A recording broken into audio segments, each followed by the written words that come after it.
Bismillahirrahmanirrahim. Mustafa Rasulullah sallallahu alaihi wasallam sallallahu alaihi wal muslimin wa alihi sahabati ajma'in wa la nas'al ilmu syai'in fid din wal qur'an din muslimin wa sahabatina ummahatina wa jaddadina wa jaddadina wa amamin wa amatina aqwalana qawatan wa muslimin wa muslimat wa fi'in wa inna sujudu syai'in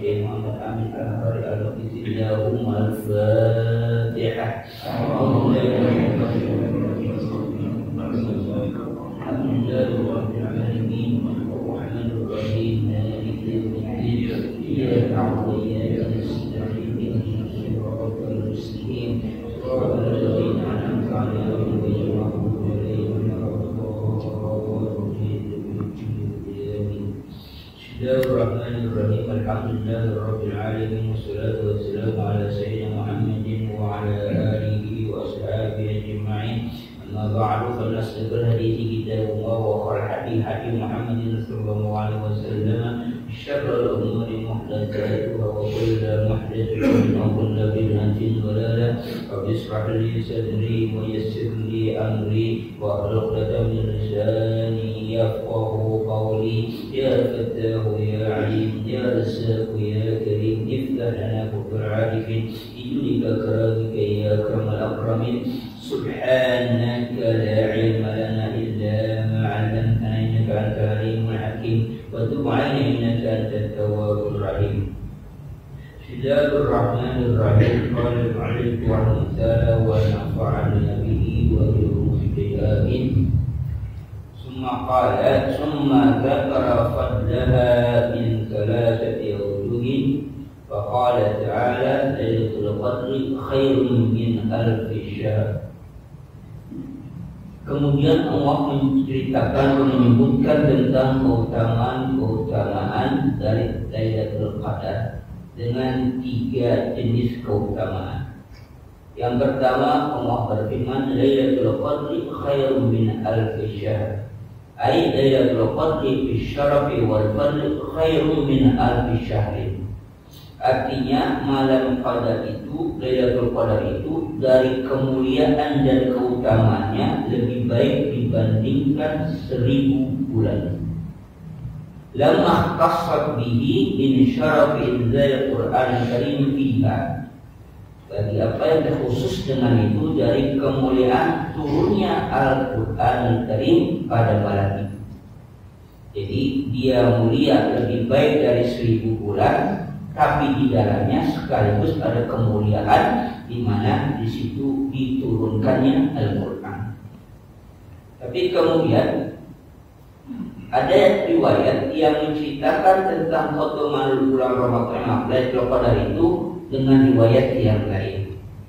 Qala fasirun al-amal as-salihu fi Lailatul Qadri khairun min al-amali fi alfi syahrin laisa fiha Lailatul Qadri. Para mufassir mengatakan al-amal as-salih, amalan saleh fi Lailatul Qadri yang dikerjakan pada malam qadar itu khairun min al-amali fi alfi syahrin, lebih baik dibandingkan amalan-amalan pada 1000 bulan laisa fiha Lailatul Qadar yang tidak ada Lailatul Qadar. Inilah yang kemudian menjadi perburuan, ya, memburu Lailatul Qadar. Kenapa? Karena mempunyai fadilah keutamaan yang sangat besar pada malam itu, maka kemudian orang berbondong-bondong, ya, mencari. Dan itulah kemudian Lailatul Qadar itu menjadi rahasia Allah Subhanahu wa Ta'ala. Karena kalau diketahui dengan secara pasti, mungkin malam itu akan penuh masih nurul iman ini. Ya, makanya apa? Dirahasiakan. Yang penting bilangan ganjil. dimulai 21, 23, 25, 27, 29. Itu pun bagi masyarakat Indonesia menjadi kebingungan. Ini ganjinya ini hitungan Muhammadiyah PNU. Karena beda-beda kan. Malaikatnya mungkin nanti akan bingung gitu ya. Kamu yang mau Muhammadiyah, saya Muhammadiyah. Kalau Muhammadiyah sekarang benar, nah, bisa berganti. Karena lebaran aja besok beda ya. Besok aja beda. Jadi artinya kalau besok tanggal 10 Zulhijjah itu bagi siapa itu? Tapi bagi saudara kita Muhammadiyah itu tanggal 11, ya kan? Ya, dia tanggal 10-nya hari apa? Sabtu, karena tanggal 9-nya hari apa? Hari Jumat, hari Jumat. Nah itu, jadi beda, itu aja udah beda. Ya, berarti kalau di Indonesia nanti malaikat juga akan bingung. Ini Muhammadiyah PNU ini kenapa? Karena tidak bertepatan dengan hitungan gajinya berbeda. Ya. Karena tidak diketahui, maka itulah menjadi keutamaan sangat luar biasa. Maka berburulah orang-orang atau masyarakat muslim pada satu untuk menjadi kenapa? Karena amalan apa saja yang dikerjakan yang bertepatan dengan Ramadan itu ganjarannya lebih baik dibandingkan 1000 bulan yang tidak ada Ramadan. Itu. Jadi akhirnya apa? Memburu mereka. Ya itikaf di masjid. Tapi terkadang saya katakan di situ kan disebut amalan-amalan soleh, amal-amal yang baik. Amal baik itu tidak selamanya hanya ada di masjid. Kan mereka kumpul di masjid yang itikaf. Emang lihat Ramadan nggak turun di pasar? Bagaimana kalau orang yang malam itu memang apa? Memang seorang pedagang yang jam 3 pagi atau jam 2 pagi sudah apa? Sudah ke pasar untuk dia berdagang, berniaga untuk menafkahi keluarganya besok paginya. Itu kan juga amal soleh, itu kan ibadah. Memang dari Qadar nggak turun, kita tentu saja dari Qadar dari mana pun. Jadi amal soleh. Emang nggak turun di rumah? Misalnya istri bangun jam 2 pagi, jam 3 pagi untuk bangunin apa? Untuk masak, makan sahur suami dan anak-anaknya. Apakah itu bukan amal soleh? Itu juga amal soleh. Jadi perbuatan yang dikerjakan pada malam Qadar yang bertepatan malam Qadar itu lebih baik dari 1000 bulan. Amal apa saja? Apakah seorang yang misalnya seorang supir yang mengantar orang Islam yang pulang kampung ke kampung halaman yang 24 jam dia menyupir gitu kan? Apakah berarti Lailatul Qadar nggak turun ketika supir itu sedang duduk kendaraan, sedangkan dia sedang beribadah kepada Allah Subhanahu Wa Taala untuk menjadi nafkah nanti istrinya? Apakah untuk ibadah juga? Memang nggak turun Lailatul Qadar itu ketika supir yang di jalan itu sama saja.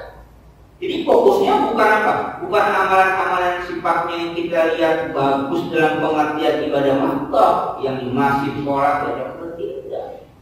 Dimanapun dia beramal soleh itu merupakan amalan. Para satpam atau para penjaga keamanan yang 24 jam ya kan? Dia malam hari ada di pos-pos jaga gitu. Kan dia nggak mungkin itikaf di masjid, pos jaga juga dia jadi masjidnya, dia sholat di situ, dia makan di situ ya kan?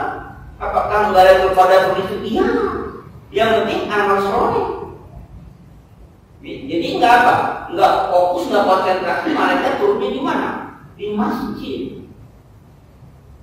Amal soleh apapun yang bertepatan dengan Lailatul Qadar itu disamakan seperti orang yang beribadah selama 1000 bulan. Amal soleh apa saja? Termasuk yang di rumah gitu kan? Ya, termasuk yang di rumah. Memang Rasulullah SAW mempraktekkan ketika 10 terakhir di bulan Ramadan Rasulullah i'tikaf di masjid. Ya, yang kemudian setelah sahabat istri-istri beliau mempraktekkan itu, melanjutkan tradisi itu. Silakan. Kalau memang tidak ada yang terkurangi atau tidak ada yang terzalimi dengan kita beriktikaf di masjid. Itikaf bapak di masjid, di rumah emaknya, anaknya, bininya nggak makan, ya nggak boleh. Ya, suaminya itikaf di masjid gitu kan, tahunya nggak nunggu duit di rumahnya. Anak lagi mau sekolah berangkat, belum ada uang jajannya, ini mau masak, belum ada, belum nggak boleh. Haram hukum itu zalim. Silakan itikaf di masjid, tinggalin 3 rokok duit di rumah.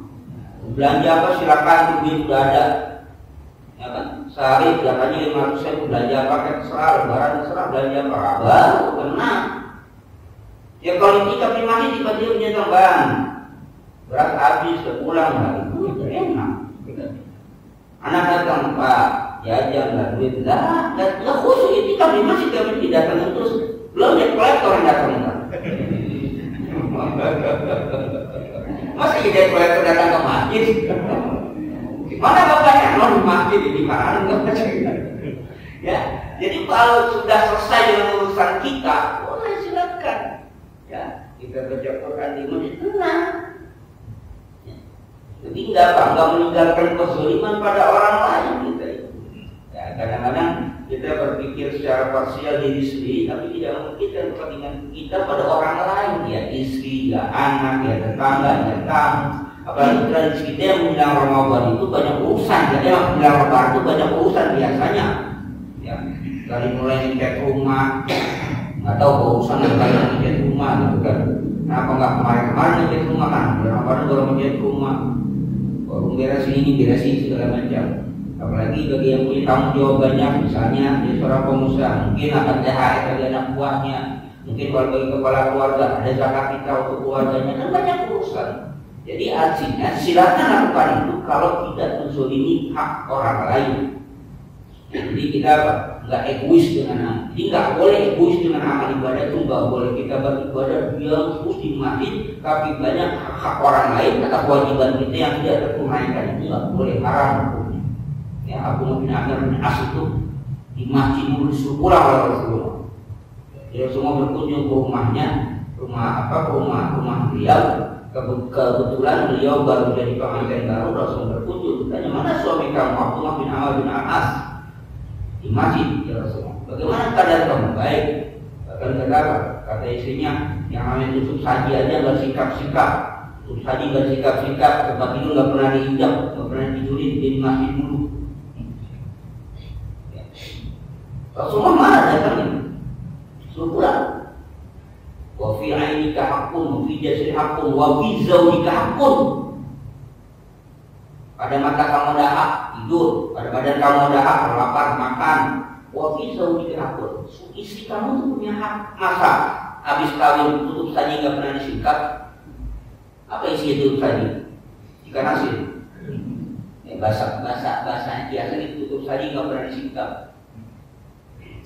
Ada apa ikan asin, ada apa lalu bisa dibilang. Masih pengantin baru nggak pernah nikah tutup saja, nggak pernah tidur di tempat tidur. Itu kopi jauh di tahun. Pada si kamu itu ada hak, nggak boleh kamu di masjid di situ terabaikan. Bahkan saya mengatakan pada tamu di rumah kamu itu ada hak. Kalau memang waktunya bertamu dia datang kamu nggak ada sudah pulang. Ya. Jadi kalau kita mau melaksanakan seperti itu, silakan fasilitasi baik, bagus, yang rapi, tapi apa? Hak orang lain tidak terzalimi dengan sebab kita. Jadi ibadah itu nggak boleh zalimi pada orang lain. Kita dilarang sholat di depan pintu, dilarang. Jauh orang jatuh marah-marah, orang lewat susah, nggak boleh. Makanya ketika sholat disuruh buat sutroh. Halang bukan ya orang bisa lewat. Enggak. Kita sholat akhirnya orang terganggu dengan baca suara yang keras. Rasulullah pernah memarahkan, menghentikan orang di masjidnya baca Quran terlalu keras. Rasulullah mengatakan kita di sini semua sedang bermunajat kepada Allah Subhanahu wa Ta'ala. Jadi jangan keraskan. Kenapa? Suara baca Quran itu mengganggu yang lain yang sedang berzikir, yang sedang ibadah juga. Maka dihentikan oleh Rasulullah. Jangan. Baca Quran kalam ilahi yang paling hak, yang paling mulia di dunia, tidak ada kalam yang mulia seperti kalam Allah. Itu dihentikan oleh kenapa? Karena bacaan kamu itu mengganggu orang lain yang semua itu sedang munajat pada Allah Subhanahu wa Ta'ala. Jadi apa? Baca Quran itu kan dilarang oleh Allah. Enggak boleh kita bangun tiap mulai jam 3 malam suara kita keras di rumah lagi baca Quran, lama baca suaranya dengan suara yang keras. Yang di samping kita apa istri apa anak gitu kan terganggu baca kita nggak boleh, sekalipun dia sedang tidur. Kita ibadah juga suara itu nggak boleh. Sholat saja gitu, tapi ibadah sholat kita, suara kita keras mengganggu orang yang tidur. Istri kita sedang tidur, mungkin dia baru tidur atau nggak bisa tidur, terganggu dengan bacaan ibadah kita, nggak boleh. Jadi dalam beribadah pun nggak boleh zalim pada orang lain, apalagi untuk yang hadir asal sampai ikut sholat itu nggak boleh. Menjadi hadir asal ibadah bukan apa, bukan hanya Mau apa? Mau nyari kenangan saja apa? Sampai apa? Menzolimi itu soalnya ikut sini itu nggak boleh. Kenapa? Karena menyium hajar aswad juga ada tata caranya. Apa harus menyiumnya? Bukan tiba-tiba ujuk-ujuk nyium sudah selesai kabur gitu. Bukan begitu. Etikanya ada, caranya ada. Tapi bagaimana pengen menjadi pengalaman yang sangat berkesan? Ya Bapak, ini orang sikut solo gitu kan sampai terzolimi orang, hanya mau itu selesai langsung lari. Masya Allah, itu nggak boleh terzolimi. Ya. Kalau hati-hati kita dalam beribadah, kalau ibadah yang kita anggap itu berpahala bagi kita justru mendatangkan dosa bagi kita. Kenapa? Karena menzolimi orang lain. Ya. Nah, kemudian ada kenapa ini menjadi sangat berharga? Wa qad ruya anna rajulan labisa silaha wa jahada fi sabilillah al-bashar. Diriwayatkan ada seorang yang dia menyandang pedang, artinya membawa pedang dan berjihad dengan pedang fi sabilillah selama 1000 tahun. Jadi ada seorang yang ini cerita pada Bani Israil, ada seorang yang selalu berjuang, pedang selalu di tangan, selama 1000 bulan dia berjihad di jalan Allah Subhanahu wa taala.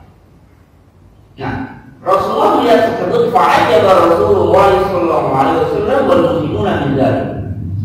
Maka takjub, kagum oleh Rasulullah dan kaum muslimin pada laki-laki yang berjuang selama 1000 bulan. Wa tamanna Rasulullah sallallahu alaihi wasallam ummati, dan Rasul berharap umatnya tuh ada juga yang seperti itu. Artinya bisa menghasilkan pahala dengan jihad 1000 tahun itu bisa kayak begitu. 1000 tahun, 1000 bulan bisa kayak begitu. Jadi 1000 bulan yang di usia orang tersebut digunakan untuk berjihad di dalam Allah Subhanahu wa taala. Rasul pengen juga begitu. Tapi kemudian Rasul mengatakan, "Faqala ya Rabbi, ya anta ummati aksral umami a'mar." Ya Allah, Engkau menciptakan hamba umatku atau hamba itu aksar umami akbar, umurnya paling pendek. Umat Rasulullah ini umurnya paling pendek dibanding umat-umat yang lain. Kata Rasulullah, umatku itu usianya antara 60 sampai 70 tahun. Maka kalau udah usia lebih dia itu apa berarti? Bonus. Kalau usia lebih dari 70 tahun itu udah bonus, bahkan lebih dari 63 tahun usia Rasulullah itu udah bonus. Nah, bonus itu satu bisa menambah ibadah, jangan sampai bonus itu apa? Lama menambah maksiat. Jadi bonus itu satu fungsinya atau manfaatnya dia menambah untuk ibadah. Yang kedua, kalau ada dosa ada kesempatan untuk bertobat. Jadi jangan diulang tahunin. 65 itu ulang tahun aja. Takutnya nih modelnya ketelat itu gitu. Boleh nggak diulang tahun, ingat ya Allah usia saya sudah sekian. Ya kalau ibarat kata kalau kita sering mengilustrasikan ini dari sini sampai sini gitu kan ya. Ini misalnya usianya 70 tahun, ini tahun 70 tahun. Berarti mikir ke sini dia bikin mendekati apa? Ajal kan? Usia udah 50 tahun, maka misalnya udah 70 tahun tinggal 20 tahun lagi kan ya. Misalnya 70 tahun, usianya 60 tahun, maka tinggal 10 tahun lagi kan gitu. Jadi semakin tua semakin mendekati ajal, umurnya panjang tapi usianya apa? Makin pendek. Usianya panjang tapi ajal makin pendek. Seharusnya bikin bertanya, belum sampai ajal saya. Maka kalau usia 40 tahunnya gimana sehat? Alhamdulillah. Anak berapa sekian? 50 tahun bagaimana sehat? Alhamdulillah. Anak udah berapa? Sekian, 17 sekian. Pas 60 tahun, jangan bertanya begitu lagi. Masih hidup ya kita, alhamdulillah. Kenapa? Hitung-hitung. Teman seangkatan kita yang udah nggak ada. Yang udah nggak ada. Gitu ya. Maka kita ingatkan ini, jangan 60 tahun, 65 tahun masih apa? Masih mau nongkrong aja, masih mau berkeliling kata orang kaya. Ya udah ingat gitu. Udah nongkrong, pertanyaan udah beda lagi. Alhamdulillah ya kita masih hidup ini, mudah-mudahan musnul khotimah kan begitu. Tapi Al-Quran beda lagi membicarakan tentang orang banyak. Wa man nu'amirhu munafiskum bil khalqi. Orang yang dipanjangkan menuami, orang yang kami panjangkan umurnya munafis fil khalqi. Kalau kembalikan dia pada penciptaan awalnya. Apa? Penciptaan awal. Kolokan. Bikin tua, bikin apa? Kolokan. Ya digunakan. Maka waman nu'amiru munafis fil khalqi. Siap orang yang kami panjangkan umurnya munafis fil khalqi. Kembalikan pada penciptaan awal. Kayak anak kecil lagi. Udah makan katanya belum makan. Ya kan? Udah makan belum makan. Maunya jalan-jalan. Ya kan anak kecil. Jadi kita ada apa? Ya perhatikanlah seperti anak kecil.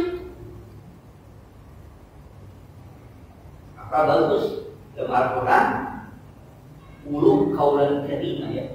Bukan kaulan apa jadi bicara pada orang itu dengan perkataan yang kering, bukan perkataan yang misalnya yang lemah lembut, lainun sadidin gitu kan. Kata yang mulia. Kenapa? Karena kalau Al-Quran menggunakan kata-kata kaulan lainna atau kaulan sadida, kata-kata yang lemah lembut, itu repot. Mungkin kata-katanya kaulan kami itu kalian yang mulia. Ucapkan pada kedua orang tua aku lemah kaulan terima, perkataan yang mulia. Artinya yang mulia itu isinya, bukan kadang ngomong pelan kagak dengar. Ya, orang tua juga kita ngomong pelan kagak dengar. Kita ngomong agak kencengan dikit, ya agak mereka ngomong gua. Ngomong kan? Kita kencengin. Ngomong gua udah apa? Pas ngomong kenceng, ngomongnya ini. Ya begitulah. Ini memang resikonya. Maka Allah mengatakan menyadarkan kita, "Oman mu'ammir mu'ammisu fil khalqi." Kalau memang dapat sudah kami siapkan dia, maka apa? Kami kembalikan kepada usia sebentuk awal penciptaan itu kayak anak. Mau makan apa saja segala macam itu lah maunya ya kayak anak kecil baru ya begitu. Ya. Makan apa yang dia mau diajak segala macam. Nah, maka disitulah fungsi kita sebagai anak yang mengingatkan. Tapi itu tadi kaulan kalimah itu dalam pengertian ucapannya itu isi dia yang baik. Kita bisikan udah masuk waktu sholat. Ya tadi ingat kan? Woi, masuk WC kan enggak? Udah masuk waktu sholat. Tadi juga artinya kan ini kan? Kaki tangannya dikit. Dia dengar kita kata mereka lah. Tadi enggak dengar. Nah, kita harus sadar. Nah, maka Rasulullah usia umat itu 60 sampai 70 tahun. Usia umat sebelumnya itu ada 100 tahun itu. Itu umat Rasul paling pendek. Kita harus sadar itu.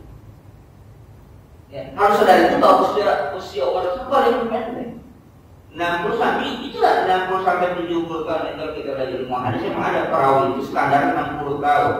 Jadi setelah 60 tahun dianggap tidak ada. Kalau kita hitung usia itu kan kalau para perawi hadis itu nggak ada tanggal lahirnya, ada tanggal wafatnya. Maka tanggal wafat itu dihitung mundur. Kira-kira kalau 60 tahun usianya tanggal berapa? 60 tahun berapa dia lahir?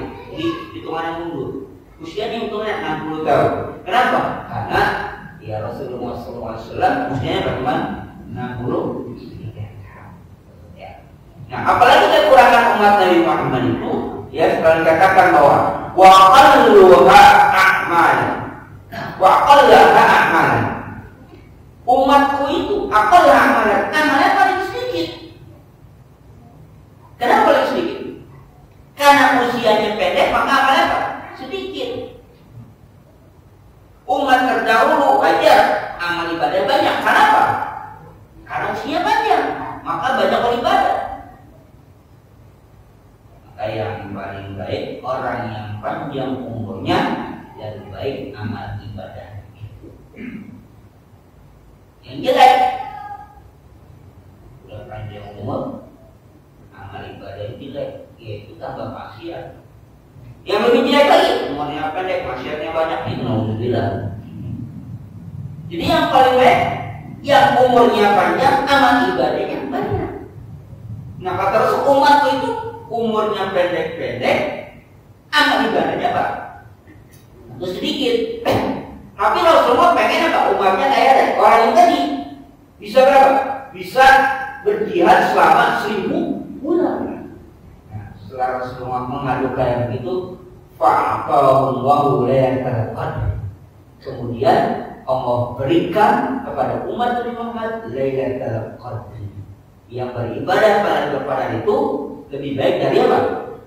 1000 bulan. Berarti lebih dahsyat kan?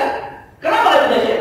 Yang tadi beribadah selama berjihad selama 1000 bulan, memang 1000 bulan.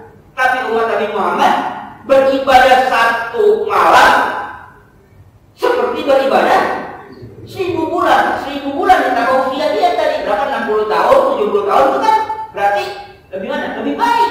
1000 bulan plus 70 tahun. 1000 bulan plus 60 tahun. Itu lebih baik berarti. Jadi umat Nabi Muhammad usianya paling pendek, tapi apa? Amalnya paling banyak. Nah, maka oleh karena itu, disinilah ada teori yang namanya kualitas itu penting. Bukan hanya kuantitas. Kualitas penting, maknanya kuantitas orangnya banyaknya saja. Tapi harus berbobot, bernilai. Nah, maka umat Nabi Muhammad diutamakan kualitas. Usianya boleh pendek, tapi kualitas ibadahnya yang banyak. 1 malam dia beribadah, bertepatan dengan Lailatul Qadar, maka pahalanya sama dengan ibadah 1000. Bukan berarti ketika temu Lailatul Qadar itu, wah udah semalam Lailatul Qadar udah ibadah. Apa ibadahnya? Udah sholat isya, sholat subuh, sholat tahajud. Besok udah nggak sholat tahajud lagi. Kenapa? Udah sama dengan 1000 bulan. Ya kan itu juga. Itu kan ganjaran pahala. Jadi umat Nabi Muhammad itu kualitasnya, kualitas ibadahnya, bukan banyaknya ibadah. Kenapa? Kalau banyaknya dengan cara kuantitas atau jumlahnya, kita nggak akan sama dengan mereka. Usia kita lebih pendek-pendek kata Rasulullah. Tapi Rasulullah pengen apa?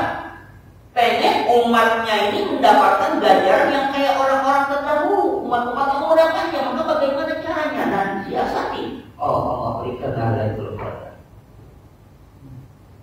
Itu siasatnya. Sama, Rasulullah umat yang terakhir. Yang namanya umat terakhir, pasti datangnya terakhir, masuknya terakhir. Tapi tidak, ternyata kita umat yang terakhir tapi duluan. Itu ilustrasinya. Kalau orang ada setiap agama itu ada yang namanya Id mingguan atau hari raya mingguan atau ibadah mingguan. Nah, kalau Nasrani itu hari Ahad, ya hari Minggu sebagai apa? Ibadah. Umat Yahudi hari Sabtu, umat Islam hari Jumat. Jadi terus kita umat yang terakhir, tapi kita yang duluan. Kenapa? Karena kita idnya apa? Duluan. Hari Jumat itu Sayyidul Ayyam, ya, hari apa? Jadi penghulunya hari itu pada hari Jumat. Umat Islam hari Jumat sebagai hari raya. Kemudian hari Sabtu adalah umat Yahudi. Kemudian hari Ahad adalah umat Nasrani. Jadi kita ini umat yang terakhir tapi duluan. Maka terus umat itu umurnya sedikit tapi ibadahnya banyak. Kenapa? Ganjarnya seperti waktu asar. Kan waktu asar kan agak pendek, menjelang maghrib. Tapi yang belum zuhur apalagi apa? Ini umat Yahudi juga digambarkan seperti waktu subuh menjelang zuhur. Kan panjang kan? Subuh jam 4:39, ya kan? Kalau jam 5 selesai subuh sampai berapa? Sampai zuhur nanti kan panjang. Umat Nasrani dari jam berapa misalnya? Jam 12 sampai jam 3.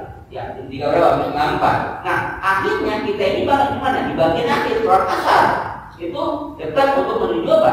Zuhur, maghrib. Jadi paling pendek, maka kemudian ibadahnya paling sedikit. Tapi Rasul kita yang terakhir, tapi kita nanti akan duluan di akhir. Karena Rasulullah yang akan memimpin.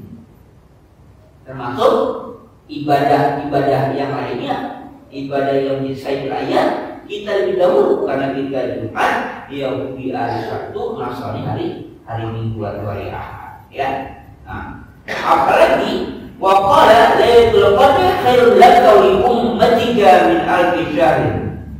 Ya ada fiha dzalika rajul.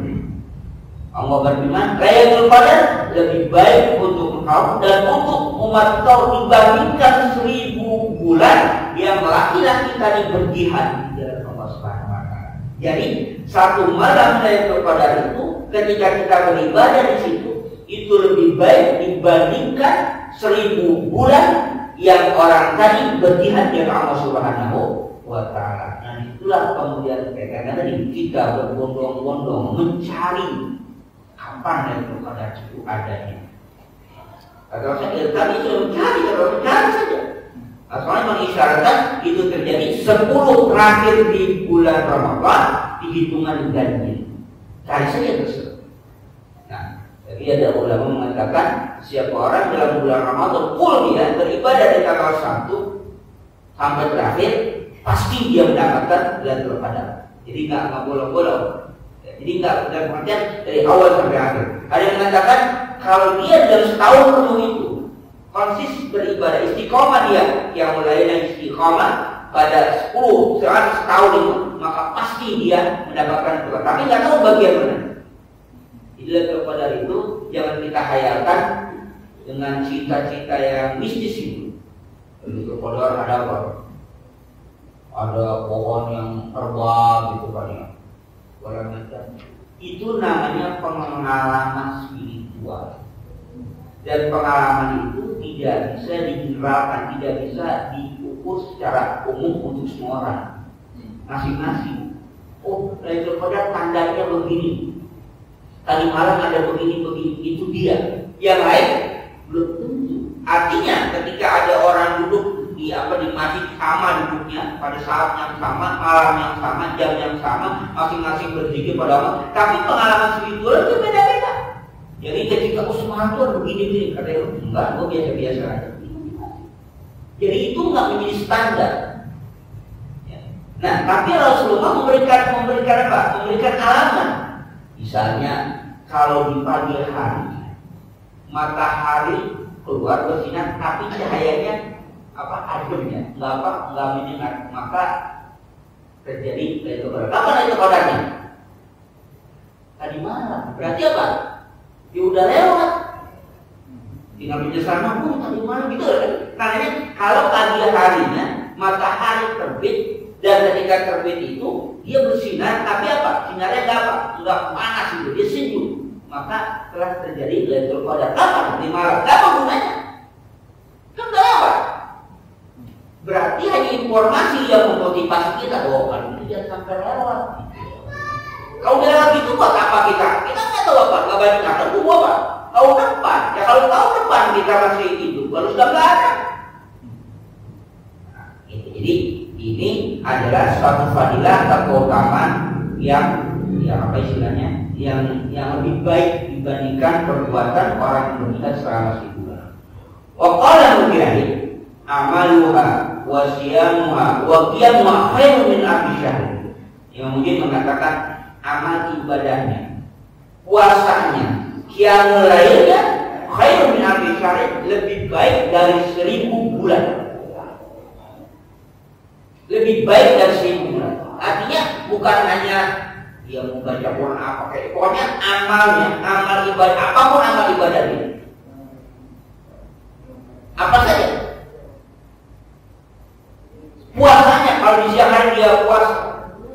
Qiyamul lailnya, baca apa saja yang menjadi ibadah itu lebih baik.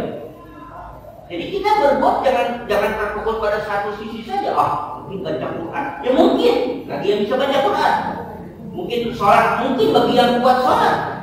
Yang masih bisa berdiri, yang lain masih banyak amal ibadah yang lain. Mau itu ngaji atau taklim, mau masukin duit ke kotak amal atau apapun bentuknya yang bilang tadi bahwa dia juga malam-malam begadang itu karena apa? Tuntutan kerja untuk mencari nafkah sebagai seorang security, seorang satpam keamanan. Kalau di seorang supir atau dia pedagang harus keluar di 3 malam atau saja di 3 pagi atau jam 2 pagi, itu kan ibadah mereka. Jadi amal itu apa? Lipat gandakan. Yang penting tadi niatnya. Semua itu dilakukan Allah Subhanahu wa taala, bukan mencari harta kekayaan, tapi apa? Melaksanakan kewajiban seorang suami, wajib mencari nafkah untuk menghidupi istri dan anak. Maka menjadi amal ibadah. Ini nggak usah dipaksakan dengan pengertian apa. Kalau baca Quran ini nggak mesti. Kalau sholat 1000 rakaat nggak ada. Sholat silakan sholat, tapi sholat yang ada aturannya. Bukan sholat aja silakan. Kalian ngapal Mekah mau 1000 rakaat juga silakan saja. Nah, kalau mutlak mandi silakan saja. Tempat, nggak ada tempat yang lebih lagi yang khusus enggak. Itu malam khusus malamnya, bukan tempatnya. Kalau tempat ada lagi nanti. Kalau di sekarang ya, kalau tanggal 9 di Arafah tempat yang saja ya, di Mu'tazam ya, di apa, di Sofa ya. Itu tempat. Tapi kalau waktu, ya bukan waktu-waktu tertentu yang memberikan apa keistimewaan. Nah, kalau waktu tidak terfokus pada tempat. Tapi kalau tempat, iya terfokus pada tempat. Kalau waktu, ya dimanapun dia berada, yang penting waktunya sekarang. Nah, pertanyaan kita, yang namanya waktu kan berputar. Kita di sini malam, kita negara lain itu masih siang. Kita nggak sama. Maka manfaatkanlah waktu itu. Jadi kalau memang waktu yang lain itu waktunya, jadi bukan tempatnya. Jadi artinya jangan difokuskan hanya apa di masjid saja yang ada. Enggak, hanya di masjid. Di merasa, saya mau mungkin gak dapat dari Ramadan. Kenapa? Kerjaan saya begini, kenapa? Adanya di kantor dulu, kenapa? Keamanan gitu kan ya. Saya nggak mungkin dari Ramadan. Kenapa? Nggak bisa ke masjid, harus dagang jam 3 malam, hanya jam 3 pagi, jam 2 pagi harus keluar dagang gitu kan. Kenapa sampai pagi? Tidak. Di pasar pun ada Ramadan. Di jalan pun ada Ramadan. Di rumah istri masak gitu kan, bangun nikah, ada Ramadan. Yang penting semua itu menjadi amal ibadah.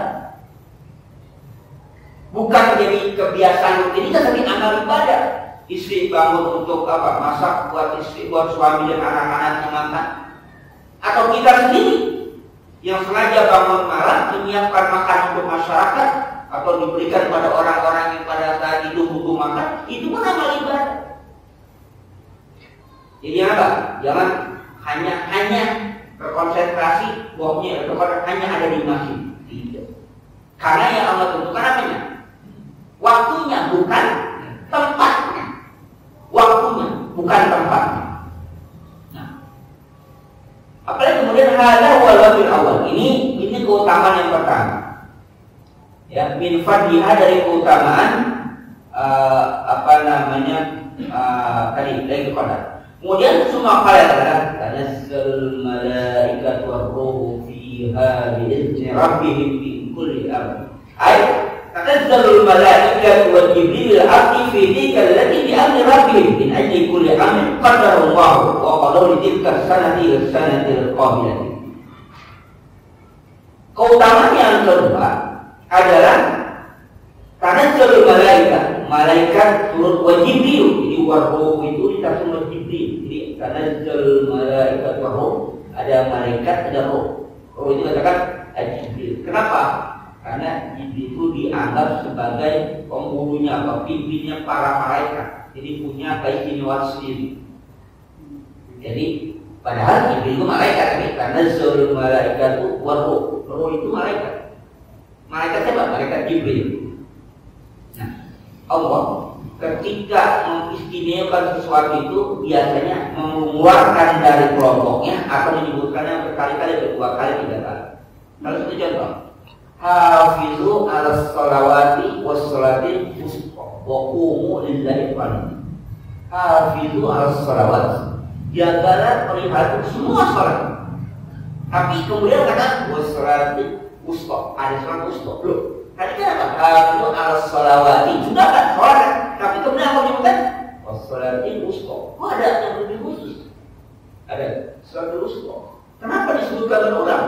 Allah mengatakan secara umum, hafizu 'alas sholawat. Semua sholat disuruh jaga. Jaga waktunya, jaga kaifiyahnya, tata caranya, hukumnya dijaga. Ya sholat besar. Tapi kemudian wassalatil wusta. Ada salat wusta. Kenapa ini kok menjadi istimewa? Dikeluarkan sholawat. Sudah para ulama mengatakan berarti sholat wusta ada keistimewaan sendiri, ditekankan itu. Nah, maka berbedalah pendapat para ulama sholat wusta itu sholat apa sebenarnya. Ada yang mengatakan sholat wusta itu sholat asar. Sholat wusta itu sholat asar. Ini pendapat Siti Aisyah radhiyallahu anha. Kenapa? Karena memang sholat asar itu sholat yang berat bagi para Hindu. Jadi ada dua yang berat bagi orang beriman, sholat asar dan sholat subuh. Kenapa dia berat sholat asar? Karena sholat asar waktu subuh, waktu sibuk, waktu nanggung. Nggak mungkin tukang waktu azan asar dia turun dari genteng untuk sholat, terus naik lagi, enggak. Nanggung aja. Orang kantoran sholat berkumandang azan asar nggak sholat, ntar aja sekalian pulang. Kenapa? Cepat baru pulang, setengah 5 baru keluar kantor, ya kan?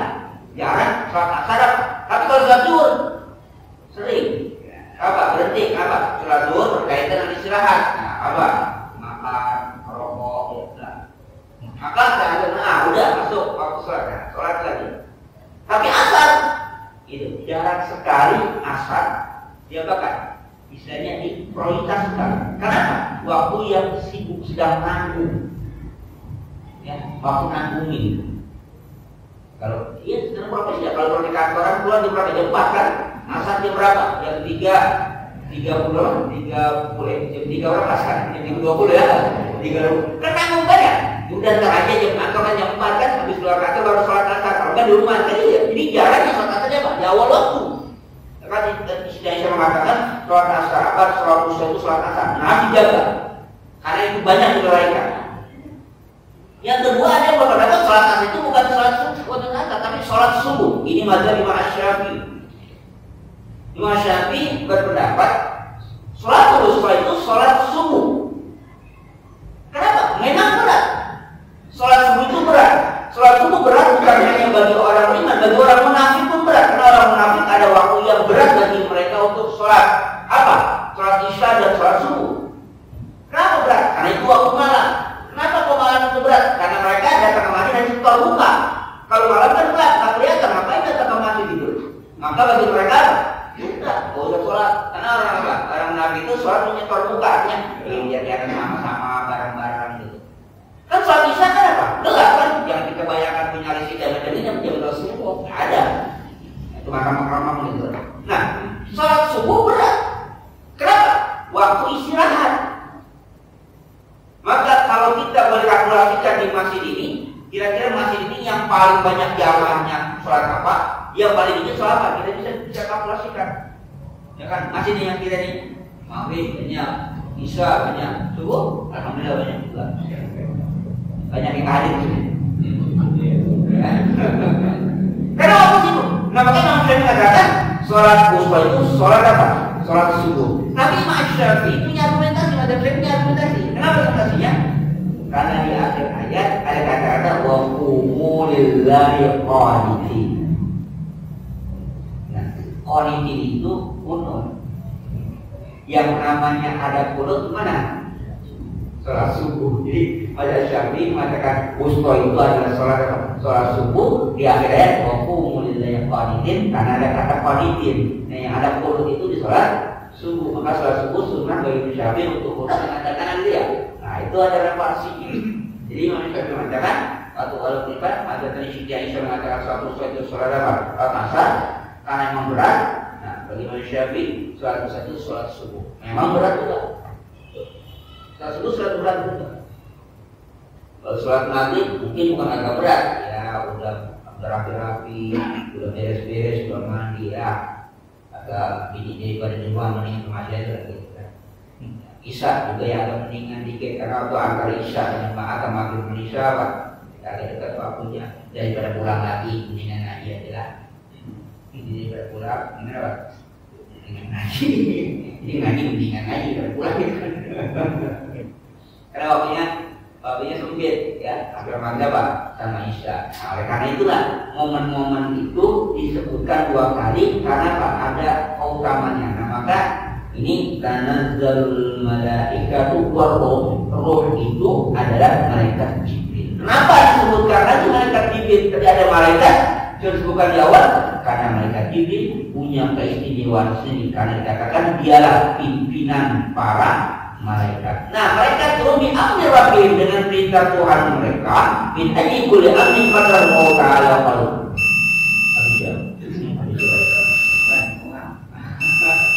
Udah kodarnya ini udah.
Fitil kalladhi bi'abari min aini kulli amrin qaddarallahu wa qadaru lidika sunnah ila sanatul qabilah. Jadi malam itu malaikat dan Jibril turun untuk sesuai dengan perintah Allah untuk menetapkan apa yang akan ada perhitungan dari tahun itu sampai tahun yang akan datang. Jadi Lailatul Qadar itu sampai Lailatul Qadar yang akan itu sudah dipatenkan pada malam itu. Maka ketika Lailatul Qadar itu ada, berusaha orang berbuat baik, cuma tujuan perbuatan baik itu akan bertahan sampai tahun yang akan datang. Kalau kata bagaimana? Jadi berdoa lagi dengan mencari Lailatul Qadar lagi. Summa qala wal wajhu itu Umar al-Fatihah.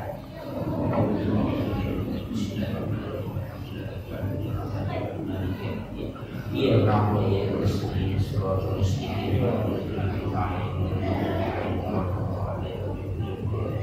Sallallahu alaihi wasallam wa ya Bismillahirrahmanirrahim. Alhamdulillah fi masjid ya Rabbana walhamdu wa syukur min kadri adim syukran wa sallallahu alaihi wa sallam riyadil aqyam miftah babil yasar sayyidina Muhammadil mukhtar wa ala ahar wa asr akhir adada ni'amillahi wa dhalim wa nafa'in wa ladhi sana ba'allimna man yanfa'una wa sukma ilman yanfa'una wa sidna ilman kunna na'udzu billahi min ilman nafi'ah wa rahmatan رزقنا حسنا جميلا رزقا كثيرا واسعا حلالا طيبا مباركا فيه وولادا صالحا فقيها عريفا أديبا عالما توفيقا حسنا جميلا برحمتك يا أرحم الراحمين اللهم الحق حق اتباعه وأن الباطل باطل وارزقنا اجتنابه وما لمن حال مرحوما وتفرقنا من بعد ما معصوما وثبت قلوبنا على محمد رسول الله واستعمل سنة رسول الله وتوفنا على منة رسول الله والسنة في سمرة الناجية والإنا سبح حبك حبا ما يحبك حبا ما يقربنا إلى حبك ومن حبك حب إلينا مما عند السماء وتقبل منا إنك أنت السميع العليم وإنك أنت التواب الرحيم ربنا آتنا في الدنيا حسنة وفي الآخرة حسنة وقنا عذاب النار وصلى الله على سيدنا النبي الأمي وعلى آله وصحبه وسلم سبحان ربك رب العزة عما يصفون وسلام على المرسلين والحمد لله رب العالمين.